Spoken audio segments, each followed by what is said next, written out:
Here we go. What's up, dude? Happy Friday. Happy football season. Oh yeah, I'm excited, man. UGA hosting Marshall tomorrow. Got tickets to the game. Super stoked to go. That's what we're leading with, UGA and Marshall. I mean, yeah, we can definitely talk about it because, dude, from a betting perspective, looking at a 39.5 line on Georgia is insane. I mean, if anyone's been watching Georgia past couple of years, 39.5 is a lot of points to beat a team by. They haven't been doing that since Stetson left.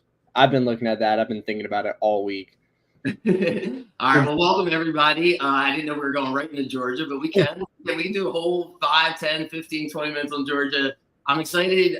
It's probably the best first week of college football outside of your Georgia Marshall game in the entire – since I can remember. There's so many marquee games. So what we're going to do this season, though, quick introduction before we just get right into it, is all the games, all your bets we're going to put out here. You know, I've been thinking about this a lot over – gosh, it feels like I've been doing this forever now. It's like spending on sports has just been part of my life for so long. And I finally came to the conclusion that this is the year where, you know, it just has to be 1000% transparent.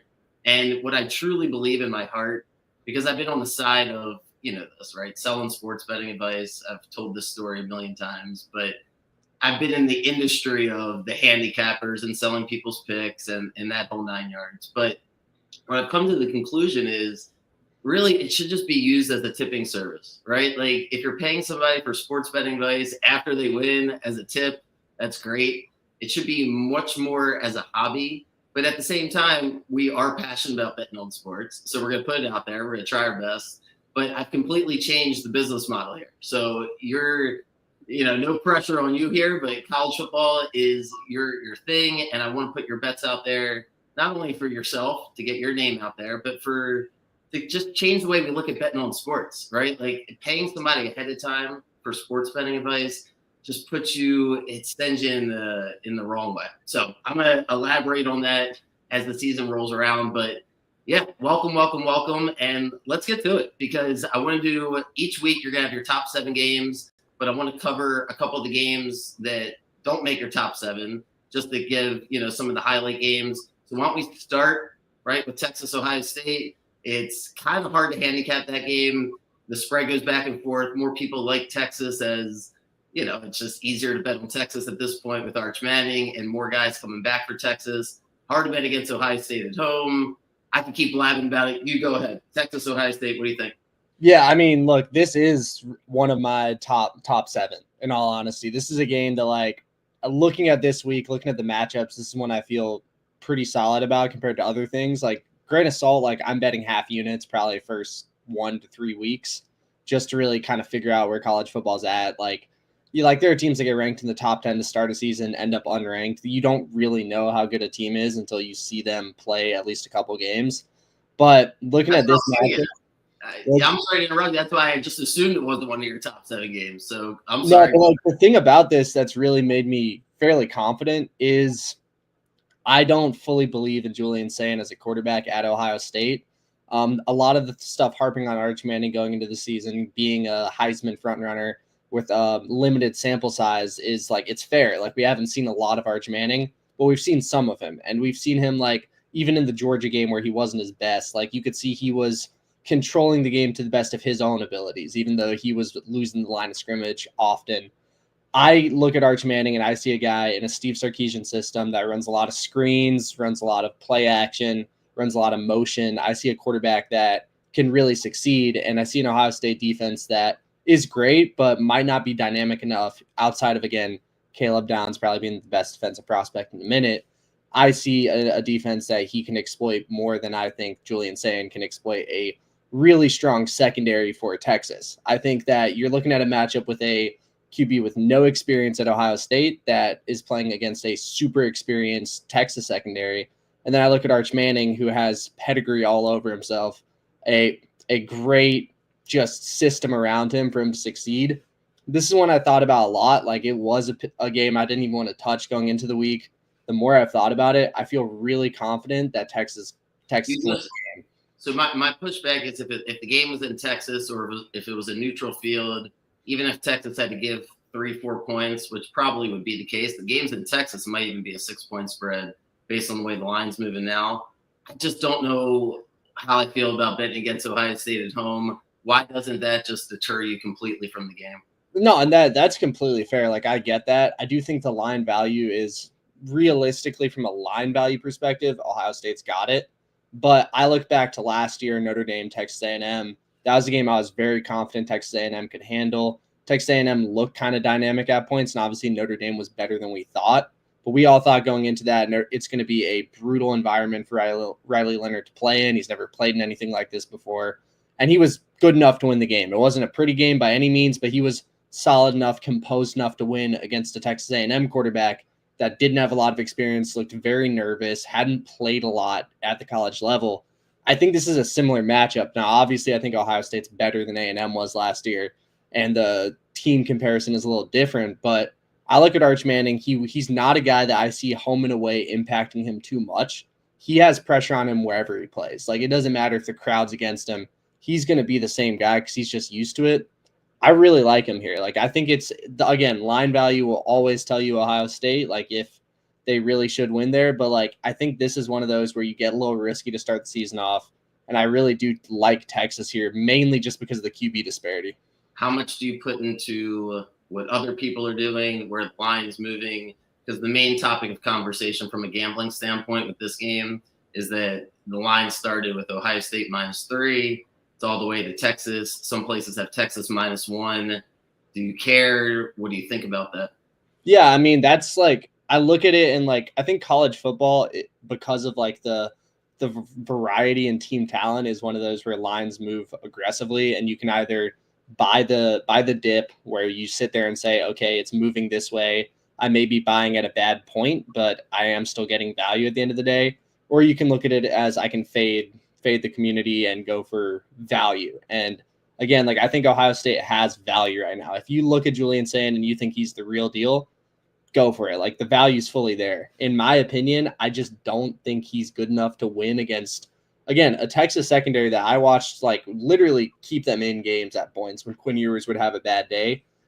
They've lost, I think, maybe one person on that back seven. So I look at that. I think they're going to terrorize Ohio State early. Ohio State's really been a team that's been like, I look back to like Michigan 2 years ago. That was at home.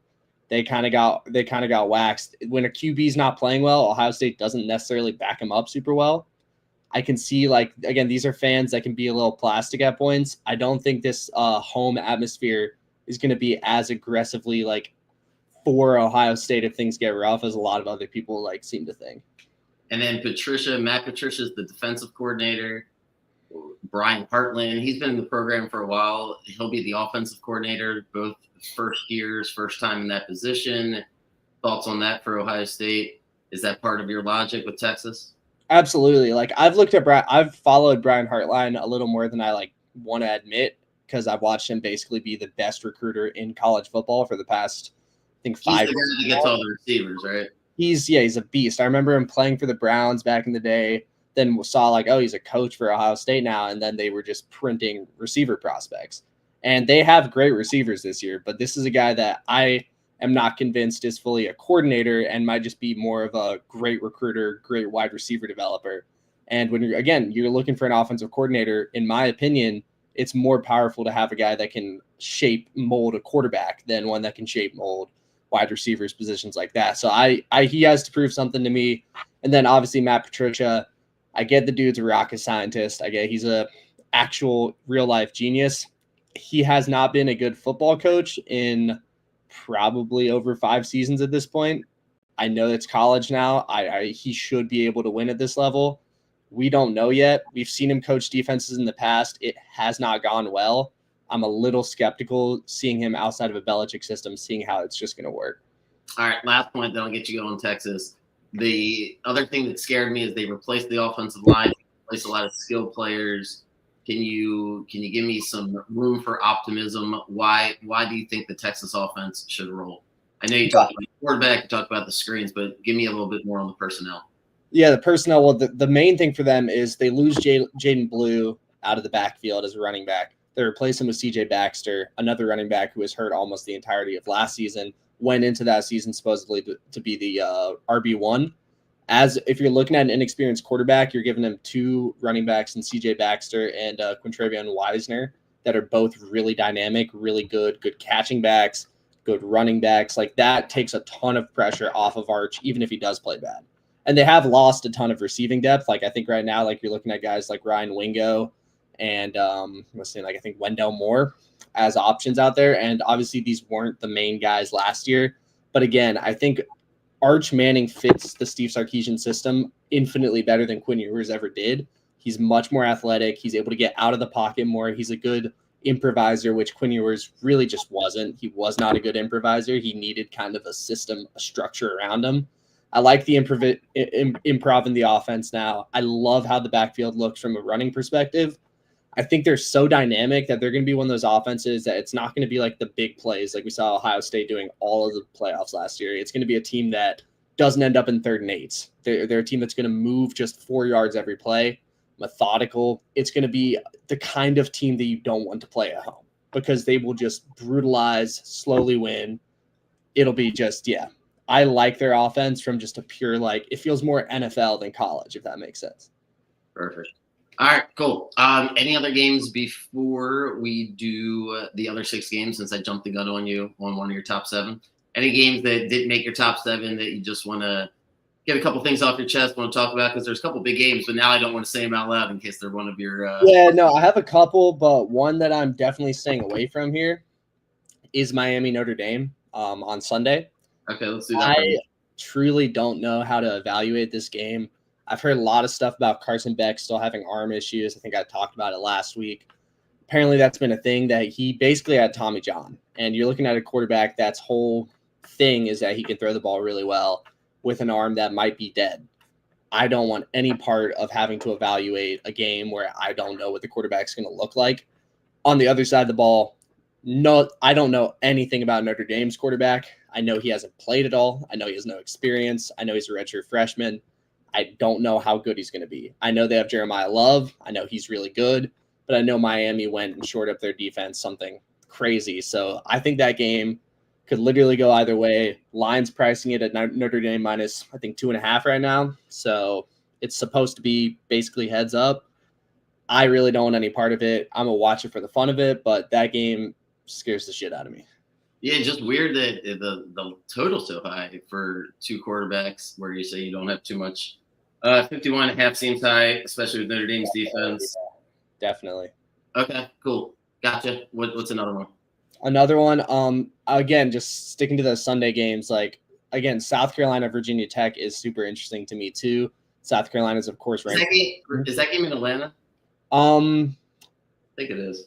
I think so, yeah. For some reason, Tennessee and Syracuse are playing. For some reason, Tennessee and Syracuse are playing in Atlanta tomorrow morning, Saturday morning, and then Virginia Tech and South Carolina are playing Sunday. South Carolina's favored by 7. Go ahead.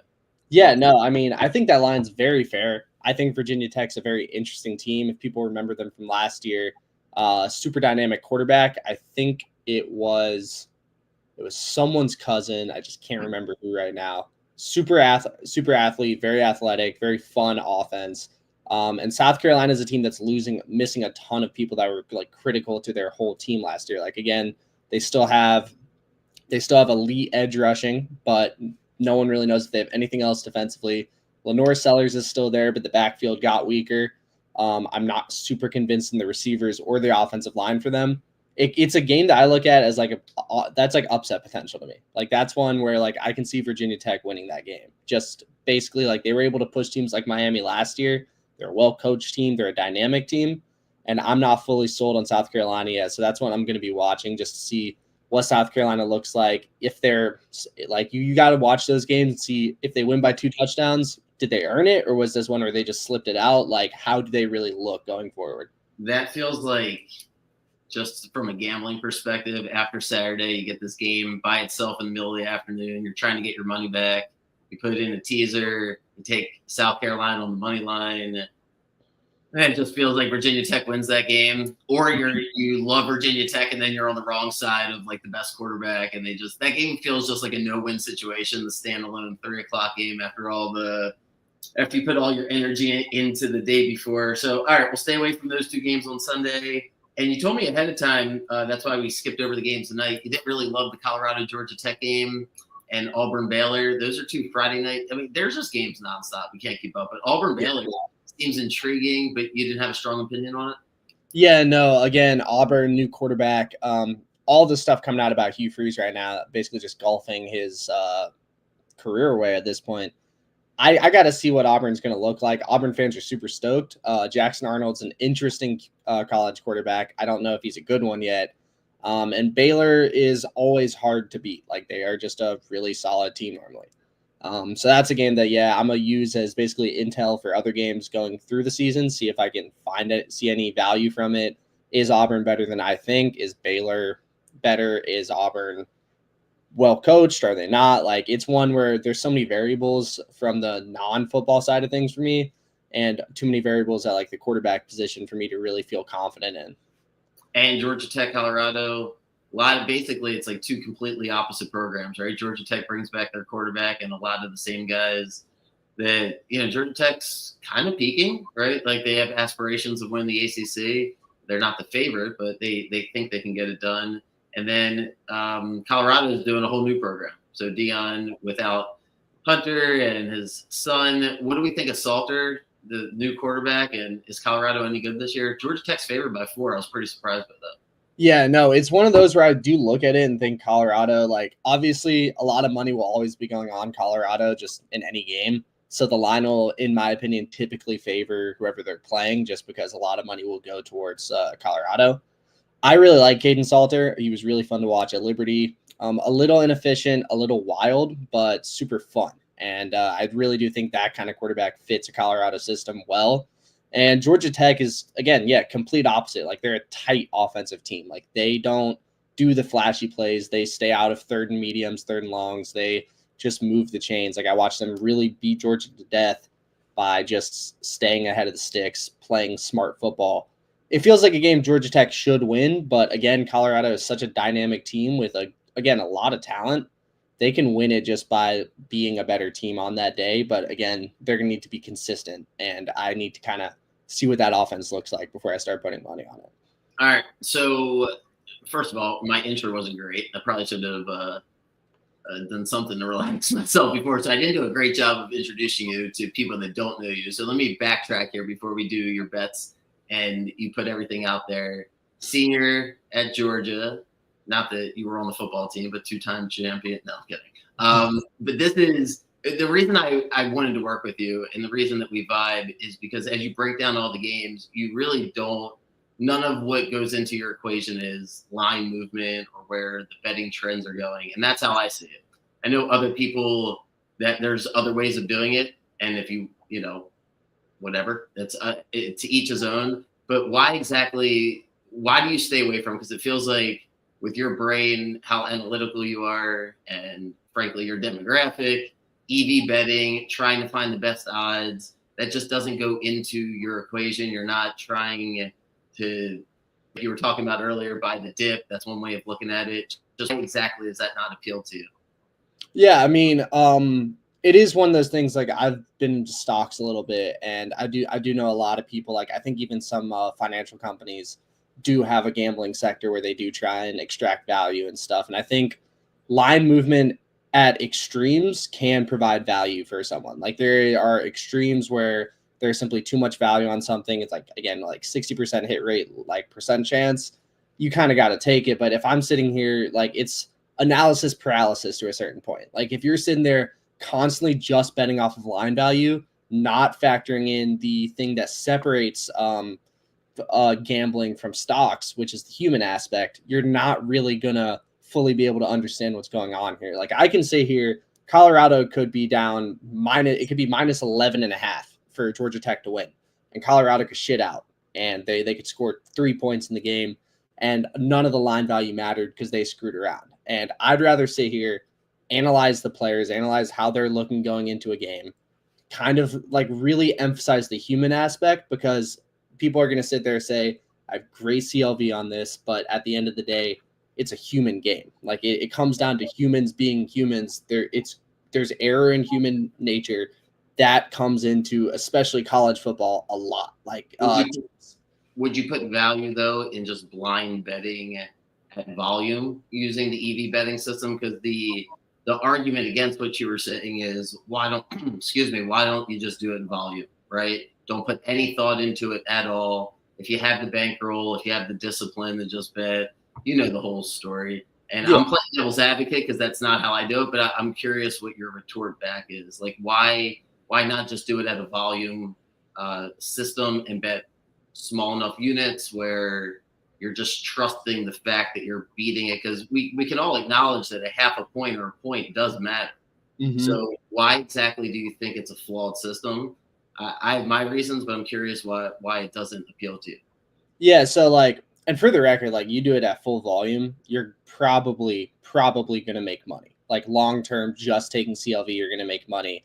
It won't be that fun, and that's a big thing for me. Is like I'm not betting on this to make money. It's never been to me about making a sustained profit realistically. Like it's like I love sports, and I have gained a lot of sports knowledge over my life just from enjoying sports. Gambling is a way to basically add into that. It gives me a reason at 21 with a lot going on to actually care about like gaining more sports knowledge, staying engaged, keeping up with what's going on with stuff.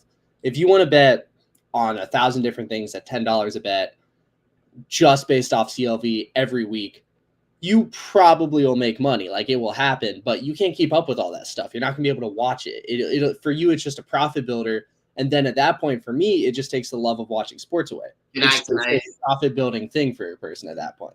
Can I stop you for a second? I thought you hit something that was perfect. To me, the answer to that is you would get a better ROI just putting it in some mutual fund somewhere. Like, because you're right. If you can bet, if you have the bankroll for it and you're constantly getting better odds, first of all, the only way to constantly get better odds is to spend a lot of time, or you're going to pay somebody who's going to do it for you, which again creates a different margin. So the argument for me against it is you have to have an enormous amount of discipline. Like you just said, it takes some of the fun. Those are all true.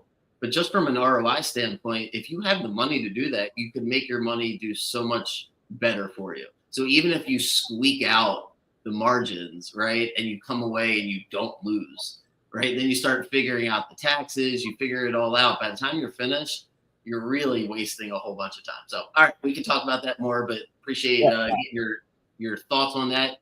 Let's do it. Is there any other games? Are you ready to do your other 6?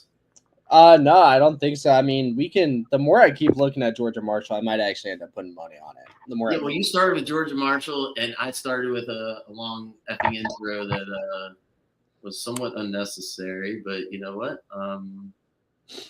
That's so be it, right? Here we go. We're just getting rolling. But yeah, I basically wanted to take the time to let everybody know that it's. I just think like you really made a good point with the EV betting. Like if you're going to pay somebody to do something and you have the bankroll to do it and you don't, sure, each his own. That sounds better than paying so-and-so $1,500 for his top 5 games of the week or somebody for $30 for their play of the day. You know, that is also like, I mean, realistically, like if you want to make money and you have money sitting around, put it in the stock market, put it into bonds, put it into like actual things that have been proven over time make you money. It's called gambling for a reason. Like if I go and invest $100 and have a bad week, I can still walk away with $80. If I invest $100 into gambling and have a bad week, I walk out with nothing. That you got to look at the risk that you're betting with here. That money you can lose. Like it's like I don't. Whenever I am gambling in any way, I am basically putting the money down and saying that money's gone now. If I can get anything back from it, I'm happy. Because like again, it's just for me a viewing enhancement over like a money builder. You know, 100% for me. I agree. And then if you want to bet, the way to get them, in my experience, is try to hit them and run. Like find a couple of games a year that you really like. If you feel like you have a strong opinion, limit yourself. Not once a week. That's when you can start to chase. But maybe it's 5, 6, 7 games a year that you really get the heart racing if you want to do it, and you try to hit them and run. Because if you try to beat them every week, you're facing the uphill battle So yeah, I just feel like it'd be better to share our thoughts, work through it, and if anybody benefits from it, great. If not, I'll enjoy talking to you. So all right, here we go. We got Texas. I guess you're taking Texas no matter what the spread is. We'll just call it pick 'em. I saw them being all the way up to -1, but you made a good case for Texas. I would personally run away from the game just because it's too many unknowns. But you sold me on Texas instead of taking Ohio State. So why don't you just go through it? What's the next game? Yeah, I mean, so I'm gonna just go by time slot. Texas 12. Other 12 p.m. game I love is Syracuse. I'm looking at 13.5. I've seen 14.5. They're two touchdown underdogs. You hate Tennessee. This is gonna be an every week thing, right? This is gonna be very common until they stop giving them stupid value, ridiculous value on like. All right, I didn't mean to cut you off. So let's set the stage. Syracuse, I said it a minute ago, they're playing in Atlanta for whatever that's worth. Neutral field, definitely going to be 75% at least Tennessee fans, mainly because there's only so many Syracuse fans. They're all basketball fans. But they were good last year. Syracuse lost a lot of guys. Why do you like Syracuse? That's why the spread's so big. Yeah, and like realistically, this isn't me. Like this is such a massive spread here. I don't know if Syracuse wins the game. I don't think it really matters, though. Tennessee, and I talked about this in the preview, losing Nico no matter what is bad. Like that is a guy your team was built around for at least this year, maybe even next year. He's gone now. You wouldn't pay him, whatever. Whether that was good business, I don't know. It doesn't matter.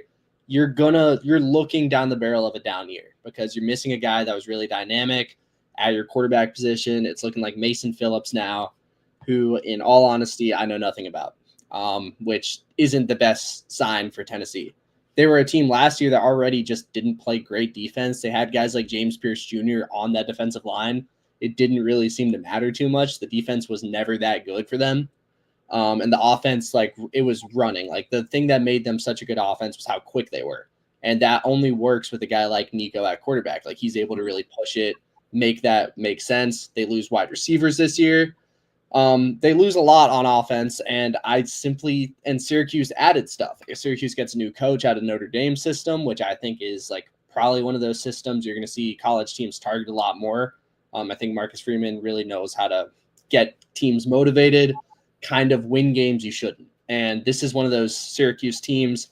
They have a Notre Dame quarterback. They have a former Notre Dame coach. There's continuity there. I like Malachi James. I like Syracuse's run game. And they had a pretty good pass offense last year. They were a pretty athletic team last year. They were just inconsistent. I think you see a coach that comes in from a coaching tree that's known for stability with a quarterback from the same tree. This is a team that I think will just keep this game close. I don't know if they win. I just don't see them losing this game by 2 touchdowns. Sold. Next one, let's see. Dude, the more I look at it, I kind of want to take Marshall. Ooh.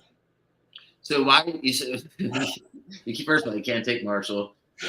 You'll lose friends. Nobody goes to a football game and bets against their home team, especially when it's Marshall, and you're getting 39 points and everybody else is having a good time. So that's obviously not happening. But why? Well, you can stay on it for a second. You can get a couple minutes off here on Georgia. I don't know exactly how many people are on their edge of the seat for the Georgia-Marshall game, but take a minute. Why exactly is Georgia's offense not going to be good? Because it's got to be better than it was last year. I think the offensive line is going to be better than it was last year. The quarterback play won't be. No disrespect to Gunnar Stockton. I just don't think he's a super explosive quarterback. He's a game manager. He's probably Kirby Smart's dream quarterback. He's basically a worse Jake Fromm in that he just doesn't have the ability to make a big mistake, if that makes sense. He's not going to go for that massive down the field pass because it's not in his arsenal. He's going to make the small mistakes. He just doesn't – you won't script around him the way you script around Carson Beck. And I think the run game will be fun this year. I really like Georgia's run game. I think they're obviously going to win the game. But I don't think – in my opinion, the only way Georgia covers this line is if they pull starters at half. Ryan Puglisi comes in, a guy who does throw the ball down the field, absolutely balls out, and it's like a backdoor cover with the backups in. That's the way I see them covering. Outside of that, if you were to have Georgia probably play 4 quarters with Gunnar at quarterback, I don't see this one covering, simply put. That's funny. What time is this game? What's the total? It's 3:30. 52.5 is a lock. We got like 34-3, basically. There's no way. Is that Jesus? Yeah. I think that the total is probably more bettable as an over because I think Georgia will. You've seen them in these games that in early 2020s, they were going to allow like basically no points to Marshall. Current iteration of Georgia will probably allow 2 touchdowns or the equivalent of that in total points. And I can realistically see Georgia scoring 40 plus here. So, all right, cool. So do we want to count the Edger game? Is that just a side? I feel so dirty putting a 39.5 line that I just don't believe in as one of my games. I might bet on it. I don't think it would be for like a quarter of a unit just because I'm going to be there. So that won't be one of the 7. So we got Texas so far. We got Syracuse plus 13.5. If you go in order, don't kill yourself over it. What's the next one? And I can honestly do these two together because the mindset is the exact same between both of them. I like Indiana to cover against Old Dominion, and I like Mississippi to cover against who are they playing? Georgia State. At 33.5 for the Ole Miss game, 24.5 for the Indiana game. My whole mindset with these two is we're talking about the 2 coaches that just run the score up on bad teams. Lane Kiffin and Kurt Zignetti both basically take so much pride in just killing teams that they have no business trying this hard against. We talked about Ole Miss. They have a quarterback out of D2 starting the year for them. It's going to be all about building confidence early on. So Lane Kiffin's probably going to let him play a lot longer than you think, just so they can get him to build that confidence to like show that he can belong in D1. And Georgia State's nothing special this year. I mean, I know the program better than most just being from Georgia. They're fine. They're a team that's still just shooting to make bowl games, and I don't think this year they're going to. And Ole Miss, again, they're great in the transfer portal. Obviously, they are nothing like they were last year, but that doesn't change the fact that they are probably the best team in football at running the score up against bad teams. And 33.5 just simply does not feel like a high enough line. I think probably by the next time Ole Miss plays a nothing team, that line will be up to like 41.5. No better feeling than being on the right side of the 75-8 game, the 63-6. There's always like a handful each Saturday. You're just like at the end of the night, why couldn't I? If I would have just had such a better day, I wouldn't have gotten an argument with all my friends. When I got kicked out of the house, if I just would have picked the one game, say those are your 2 games that are getting blown out. Indiana, and again, like Indiana, Old Dominion. Old Dominion's not a good team. I think the only reason that line is lower is because people don't believe in Indiana again. Signetti's he's gonna beat him by 50, just because he wants to. Like he's gonna leave the starters in as long as he needs to do that. It's not gonna be it's again, these are 2 coaches that take so much pride in killing these really, really bad teams. And Indiana, as you know, just won't schedule good teams. So they are gonna have to make do with the bad teams that they play and prove that because they believe they're a college football playoff team every year. They got to prove it by, I guess, beating Old Dominion by 50. Yeah, it didn't really help last year. The standalone game getting their ass kicked by Notre Dame wasn't great. So. No, it was. All right, what's next? Next, it's a weird one. It's one that I'm definitely a little more on the fence about. But I really like, again, they're going to be high spreads for most of these just because of like the matchups here. Oregon at 29.5 against Montana State feels a little nuts to me. I know a lot of people aren't super high on Oregon this year. New quarterback, kind of knew everything going on there. They keep guys like Evan Stewart around, but they're replacing their RB1 for most of the year. And I believe it goes to like Eli Whittington, who played a good bit in the Oregon-Ohio State game. But I really like their whole situation going on in Oregon. I think Dante Moore's the starter, even if he isn't. I know the other guy's also a pretty good dual threat option. They're athletic as hell, and they are a Dan Lanning team, which means it's a great defense. And Montana State is one of the better FCS programs. I know they're a decent team. Oregon's great, and they're another team that, if you check in the past, they just love smoking bad teams. They love piling up the score against really bad teams. And I think this is a matchup where they kind of have a lot to prove here, that they kind of are still a decent team. 29.5 just isn't high enough. They should win this game by 35 plus. The only way you can bet on Oregon is if you did not bet on them against Ohio State. If not, then the last thing you're doing on the first Saturday is like, you know what I'm going to do? Is I'm betting on that Oregon team that ruined my entire New Year's. That was a to be fair, that's another great reason for why they need to come out and win this game by a ton. They got killed. Their last time all of us watched that team play, and granted, it's a very different team this year, they looked like they didn't even belong in the college football playoff. So they need to kind of come out and say, here's why we do. Here's how good we are. They get an FCS matchup to do it. I think it's a match made in heaven for them to kind of kill Montana State here. Gotcha. You're a little more confident in the other two blowouts, but you like Oregon. What you got next? Yeah, let me check here. I have Clemson. I think Clemson is going to cover that. The line's moved a lot since I made this pick, but I'm seeing Clemson at 4.5. I know. Yeah, I was going to say, most people, that's just too many points at this point, right? I know, and that's like fully fair to me, and I get it. I don't trust LSU. Again, this is something I've said, and this is something that is so storied with Brian Kelly programs. He's got to show me he can like finish a game. He hasn't been able to do it a lot. That's the reason I'm kind of accepting like the line moving a little, because the only way I would see Clemson winning this game was because of a massive fade from LSU at the end of the game. And if that fade's going to happen, I can see this becoming like a 7 to 10 point game that was basically tied the whole time. LSU looks so good on offense. And I think like if you're talking like over-unders for a game, this is one that you're going to probably get a decent line to just take the over on too. I need Brian Kelly to prove to me that he can win a tough week 1 matchup, because they played a tough week 1 matchup at LSU, I think, every year he's been there. And I think he's lost every single one of them. Dude, we talked about this last time. I'm good for the rest of my life. That Florida State game like traumatized me. Yeah. That was yeah. And so like USC last year, and so here they go. And I was able to make a ton of money off that because like I think smart money, and this is similar like NFL wagons for me. Just fade the dude in big games until he actually wins a big game. Like this is one I can look at and I can accept losing money on. If he comes out, dominates the whole time, I can now look at it and say, okay, maybe he's turned a corner. But I don't necessarily think he has. I think smart money's on him to screw up again. And yeah, that's where I'll be at. You need a minute or two on Clemson, because we talked about LSU last week.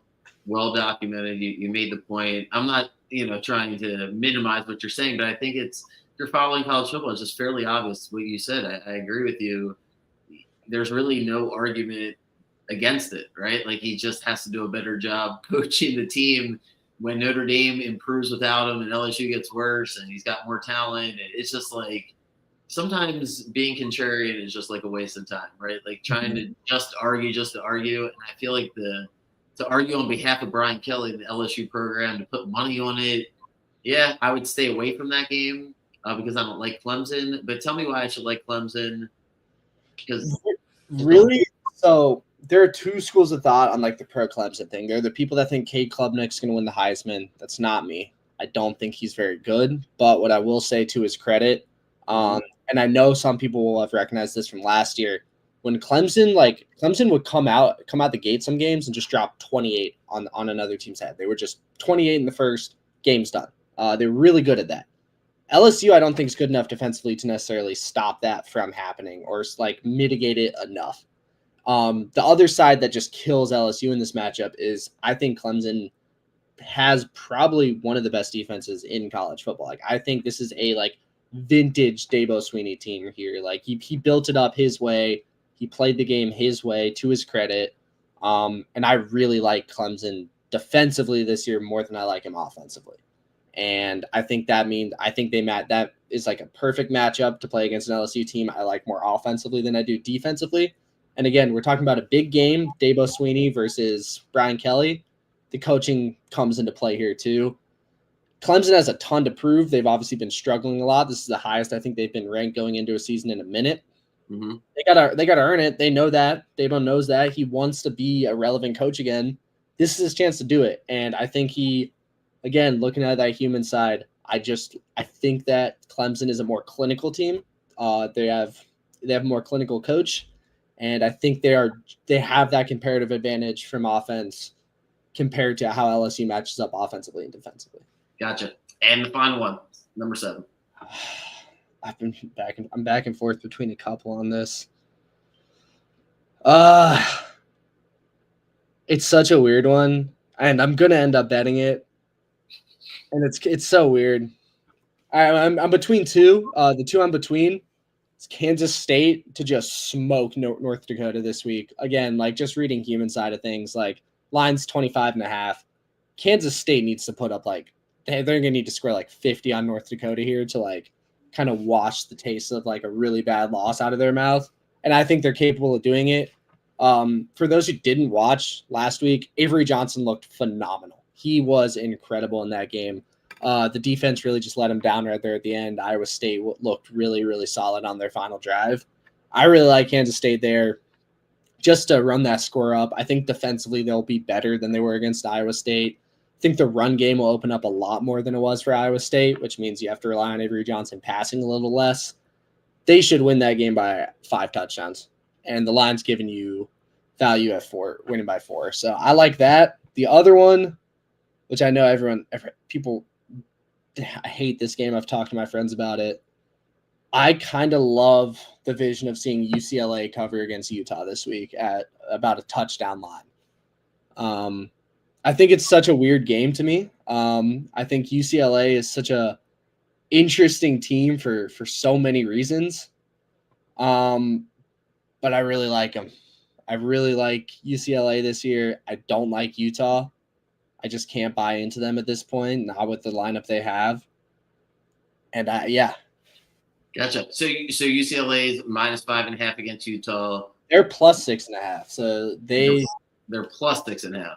Yeah, at home. So like again, you're talking about that line value thing here. Like this is really good line value. Pac-12's already, or I guess what is this now? Big Ten matchup. ACC. UCLA is UCLA Utah it's a Big 12 ACC matchup? Big 10, Big 12. Jesus. Right? Is it Utah Yeah, Big 12? So. Yeah. Oh my God. UCLA is in the Big 10 somehow. Yeah. So it's out of conference matchup, but yeah, I love the value of the home team. Again, UCLA is such a weird roster here, but I really like them. Yeah, and you know what? The first week of the season is probably, the most fun, obviously, from a gambling standpoint. You're just getting started. You're excited. You'll have some strong opinions, but it's also, really hard, to exactly know which teams are in the right mindset. I like the way you're thinking, just listening to, your thought process, trying to figure out the blowouts. I like that more so than the 50-50 games. I'm sold, if I was just listening to you, the couple blowouts that you talked about, that's where I'm sold from a gambling standpoint. I need the motivation on why you're going to blow out a team more so than is Clemson going to come out better than LSU? Is Ohio State going to come out better than Texas?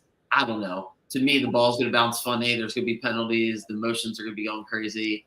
For the first couple of weeks of the season, my advice would be figure out the blowouts, like you said, like there's going to be a handful, right? Like not every team's going to blow it out, but there's going to be a handful of them. And which team, and I thought you did a good job of getting into the mindset of a couple teams and why they might blow out certain opponents, whereas, some of the other games like the UCLA-Utah game and the Clemson-LSU game, that's a little bit more, I don't say 50-50, but essentially, right? Like it's not going to be breaking news if one of those teams win. Same thing with the South Carolina-Virginia Tech game. So, all right, cool. Appreciate it. That was good. And I want to get a couple thoughts out of you here before we roll, just because I got to get all my NFL preseason bets in, so I probably won't talk to you until it starts. I'm actually glad I didn't do anything until, not that Micah Parsons' trade affects absolutely everything, but affects a lot.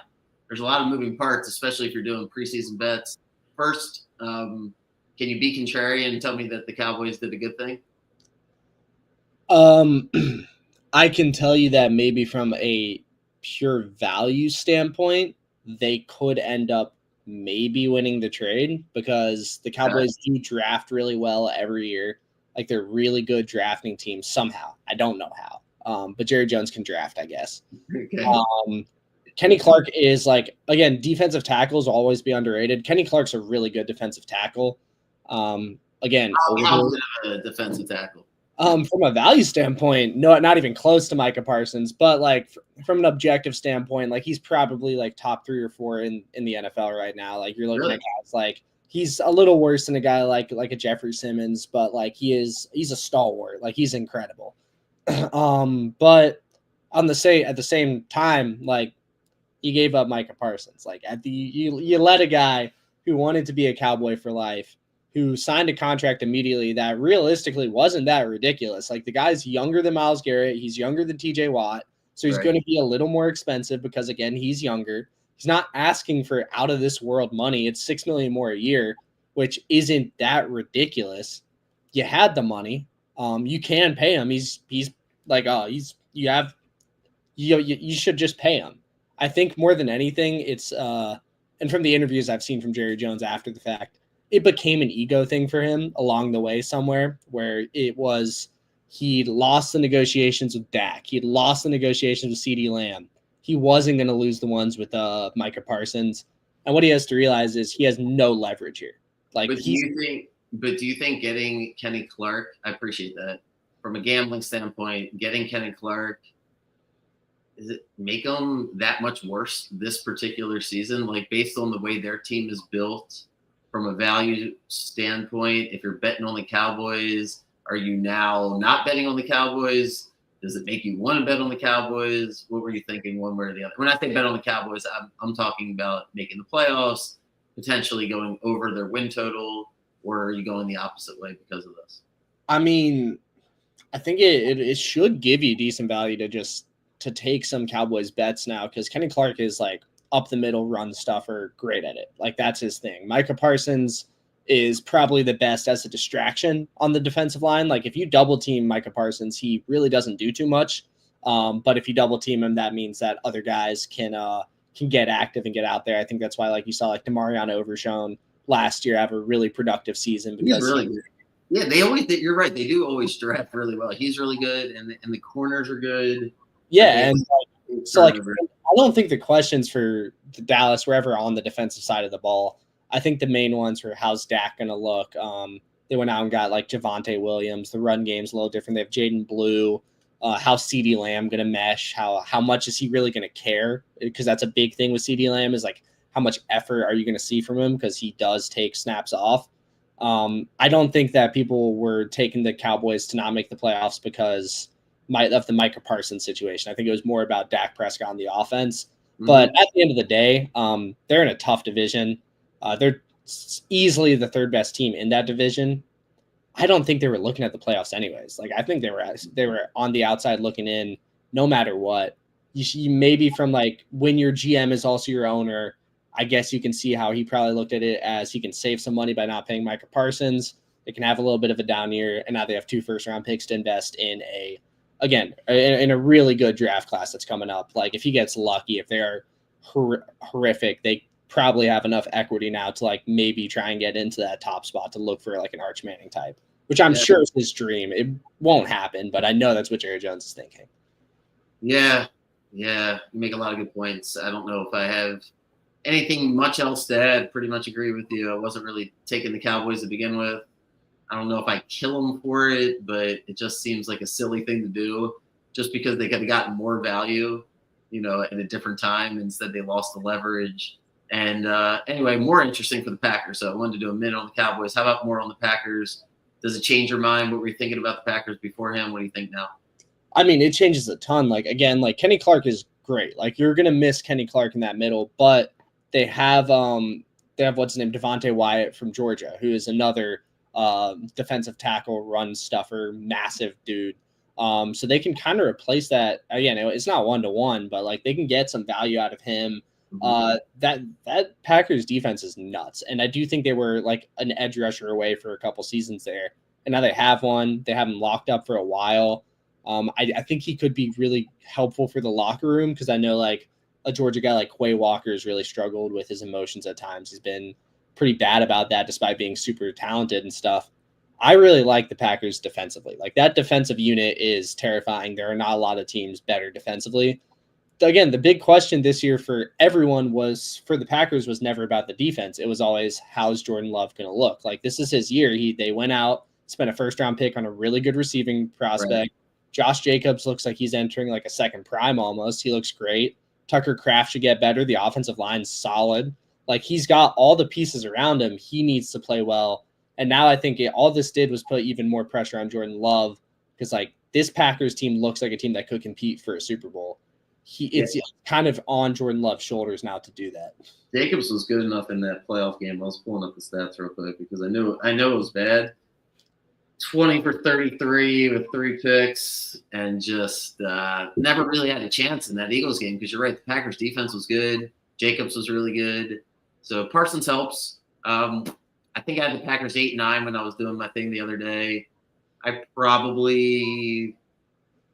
That's the interesting part about this trade is it got a lot of buzz. Everyone loves to talk about it, but if you were to ask people to do a win total before the trade and after, it's probably not going to change that. Yeah, I was going to say, like, if you love the Packers, right? Like, obviously, you're going to love them even more because why wouldn't you?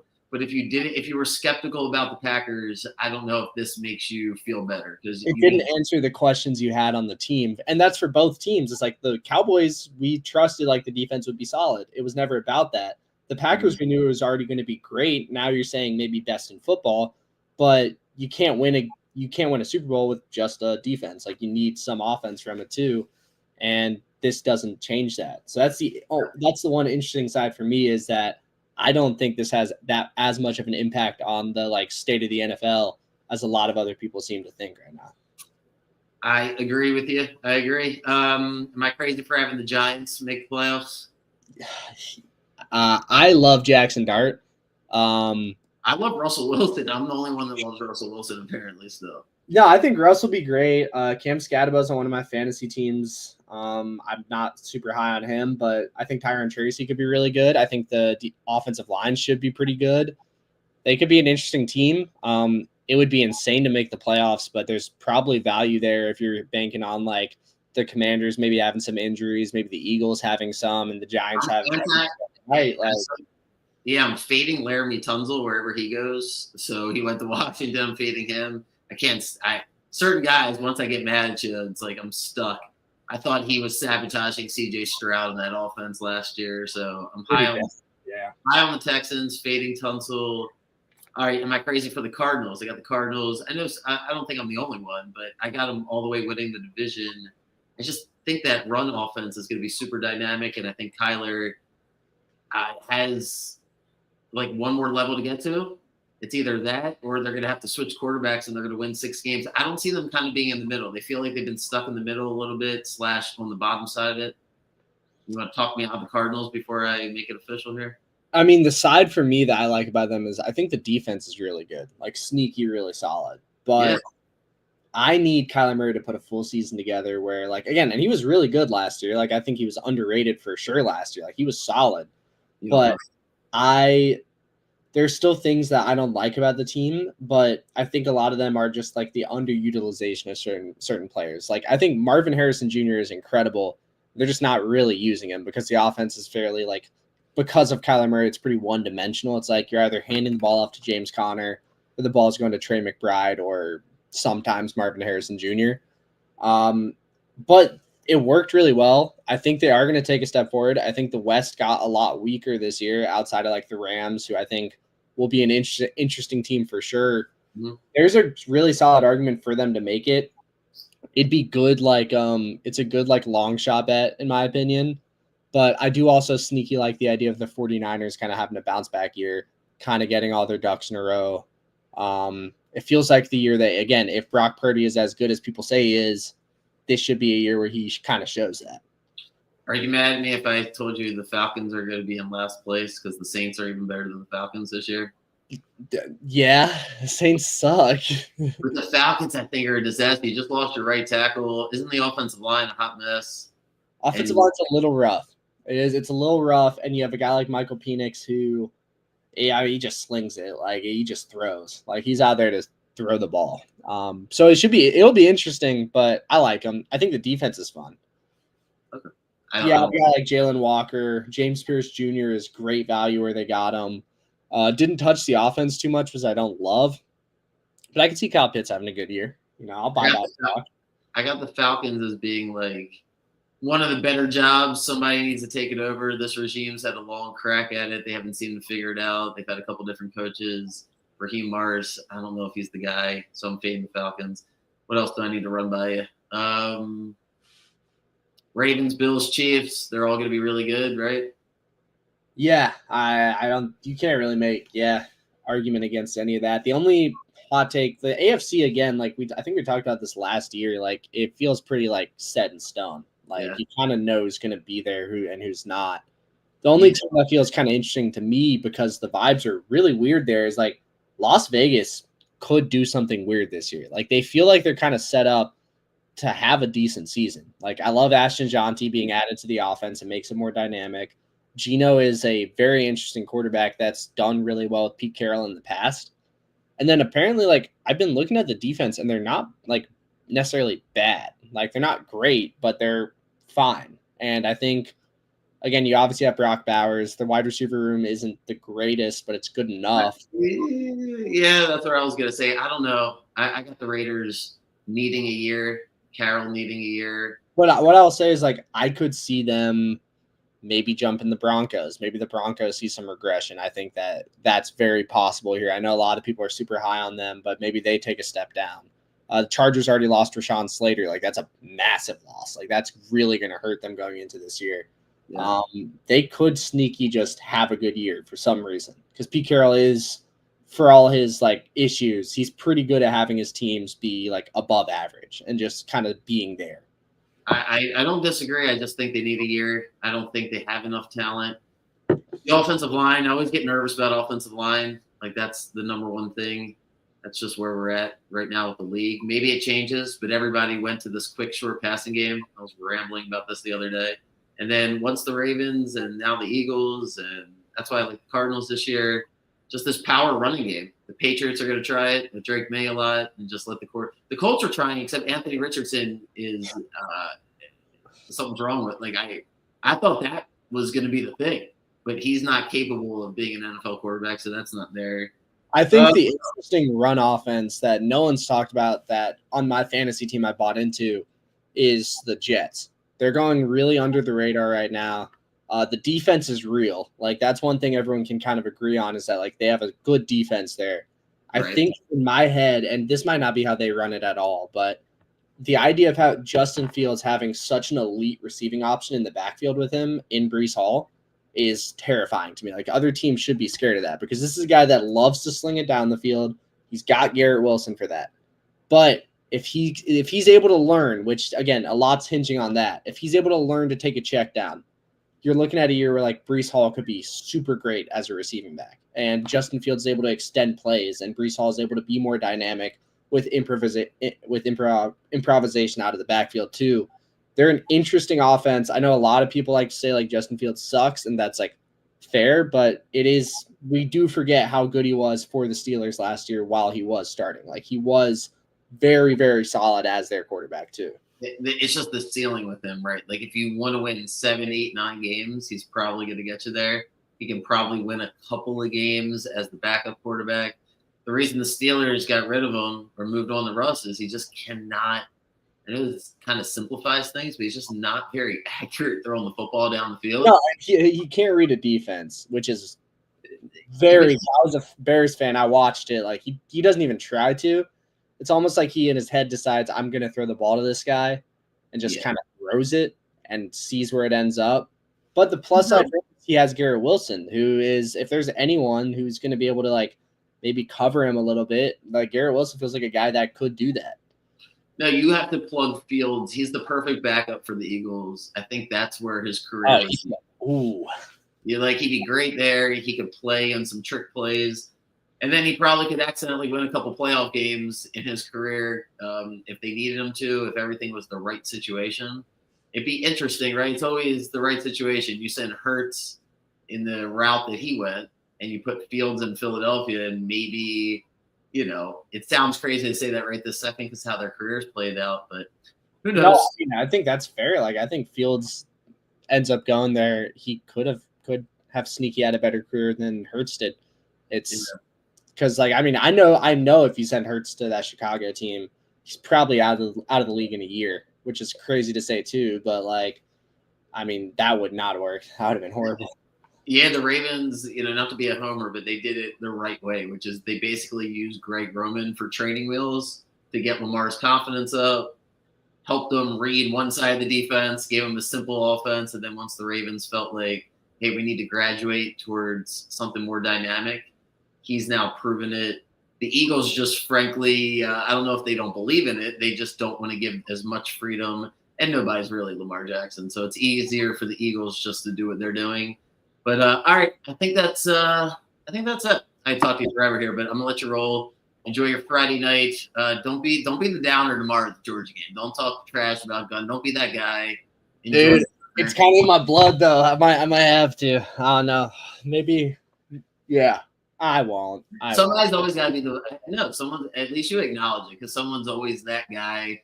Well, dude, I'm gonna be watching it with my Notre Dame fan friend, so like he's gonna definitely have that covered. So that'll be nice. Before you go, we'll just say it one more time, and then I'll have it. I'll list it out. But your games, I know you ended up giving me 8, so we're gonna scratch off. You can scratch Texas realistically, because that's like a passion play for me more than like actual basis. I was literally just gonna say that. I was gonna say since I blew it on Texas, we'll give you credit for it, but we'll count the other 7 games. So rattle them off for me real quick. Yeah, we have Indiana minus I think it's 24.5 right now. Syracuse plus I think 14.5 right now. Ole Miss minus 33.5. UCLA plus 6.5, and then it was Kansas State plus 23.5 or 24. Kansas State minus 23. Minus, yes, yeah. And I think that was it. Yeah. Yeah, that was it. Plus you. And then Clemson plus 4.5 or minus 4.5 as well. My bad. We'll list it out. You got it on the record 3 different times, but yeah, we got first one. So we're all good, but we'll list it out so everybody has it. And I just want to finish up with first of all, thank you, appreciate it. I think everybody that will listen will appreciate it one way or the other, whether they're betting your games or not. But my reasoning for doing it this way and kind of just putting you on the spot with different games without rehearsing it is ultimately we do see things the same way where you should just bet who you think you want to bet on. My process is to basically find a half a dozen people, sometimes, like you said, paralysis by analysis, but it's probably in between 4, 5, 6, 7, 8 different people, usually people that I believe know way more than me about a specific team, a specific game. I don't really want, Colin Coward's picks, no shade to him, or like whoever's on TV. Realistically, like that's the one advice I'll give. Maybe just not Colin Coward. Like they're just maybe not. He's a hilarious. He can be fun to watch. I wouldn't put my money behind who Colin Coward thinks is going to win a specific game. 100%. But the point is, even me, like even just to listen to somebody and be like, hey, that's what they're betting, I'm going to bet it. Really, what I'm trying to do here is be part of your thought process, right? You can only listen to so many people. And if I can provide some value and JMart can provide value just by talking things through, great. But if you really want to bet significant money on these games, I think my disclaimer is really simple. Just get the free, whether you subscribe to like the local Texas newspaper and it costs you a couple bucks a week, or you find some guy on Twitter who's doing it for free because he wants to be a reporter or is a reporter. Like there's so much information out there for you to actually study, develop an opinion, listen to people break down the game, and really like do it yourself, frankly, right? Instead of just, all right, well, this guy said this, so I'm just going to go with it. And if you want to do that, at your own peril, really. And because all that's going to lead to is you end up paying somebody to tell you who to bet on. And I just couldn't stress that enough. That's the last thing you want to do. And that's my main mission for doing this. Whether or not 1 million people end up listening, it's important for me, with the sports betting business that I have, to say everything's going to be completely transparent, completely free. So I appreciate everybody that, first of all, it's been here from the beginning, stayed subscribed. And I'll be sending you guys a message here because your support is 1000% appreciated. But yeah, everything's gonna be free from here on out. So somebody wants to show their appreciation with a tip that's like, great. That would be for you if you end up going 7-0 and someone's like, dude, thank you. Here's $1. Here's lunch. But like the reason we're really doing it is to simply, see if I can change the way people look at getting advice and change the way the industry's done and help people not fall victim to thinking there's somebody out there that's giving away their advice, for $500 or $1,000 and they win all the time, but yet they have the time to talk to strange people on the internet and try to convince them to give them a few $100. Like, it just doesn't add up. The people that are actually winning, that are figuring out a system, I think we touched on it. It's an EV betting. It would require probably hundreds of millions of dollars to bet so much money to actually get a return. Because if the people that are smart enough to make a lot of money in this world, they're not going to sit there and be like, oh, I can spend all this time to get maybe 2.3% ROI. Like, that's not how you. And like realistically too, like these dudes work for like financial companies or like sports books. Like these are the dudes that like make the lines. Like there are so few people that are that good at it. Like it is a skill to a certain point to be able to like recognize this stuff. Same way with stocks and stuff. But like yeah, and like I'll respect somebody to show me their bets if they're showing it for free, completely free, and they're winning a lot of money. That's part of the reason why the chat will be open. You point me in their direction. Let's see that person. I'm happy to evaluate them in real time because what I'll show you is exactly what their sales tactics are, right? It's always buy one game, buy a week. It seems really cheap. Now your information's being sold. And somebody it's like that lavish lifestyle too. Like they show the hotel rooms, they show the cars, and it's like a lot of the times people don't realize that like they're not getting that from the gambling. That's from you. You're giving them that money. They didn't gamble to win it. The course bought them that, or it just inherited the money. Like no one, like there are so few people that really are living that nice of a life off of like gambling in general and primarily like sports betting. Like it's tough. Like people aren't just that good that often. I 1000%. The last little comparison I'll make is it's like card counting for blackjack. Mm-hmm. I think that's the best comparison over my years of just meeting different people and different characters. Like the people that have that gift that can kind of get away with it, and the casinos are looking out for them, and they are competing with technology. I don't know how many documentaries you watch. I probably watch more than I care to admit. But those people would never advertise themselves. So my point is, if somebody is cracking the code, if somebody really is making a lot of money doing this and figured something out, you're not going to be able to buy their picks for $500 a week. Like that's just not. Those two things don't add up, right? So, all right, thanks for your time. Appreciate you. Enjoy the Georgia game. Enjoy the Texas game. There's so many great games. So, hope everybody gets off to a good start. Let's be honest. If you're betting a significant amount of money and you didn't listen to a word I fucking said, you're just going to get drunk tomorrow and bet thousands of dollars on the game. I really hope you win the first weekend. There's nothing worse than going in that Thursday night Eagles-Cowboys game chasing already and being like, son of a bitch, I don't have to pay my bookie for 2 weeks. All right, I'm only down 5 units. That's really 5,000. I may as well bet 4 units on the Eagles. Cowboys suck, and somehow the Eagles win by 2 points. It feels about right. Again, yeah, I'm betting half units this week because, like, dude, I'd rather win a little bit than lose a lot, and that's definitely how like those early weeks feel. Yeah. All right, I'm held accountable here for my NFL bets, but not my college football bets. I like listening to you. I frankly, just don't have the time to have strong opinions enough to put any money down on the college football games. So unless that changes, I'll be vicariously living through you. I get all my NFL bets out. God, we're starting soon. It's a Friday. We're getting there. So, all right, man. Have a good weekend. I'll see you next week. We'll be doing this every Friday or Saturday morning. Basically, Friday afternoon around this time, or we'll do it first thing Saturday morning, depending on schedule. And cool. Anything else I missed? Or are you good? No, I think I'm good. All right, you're the man. I'll see you soon. All right, see you, man.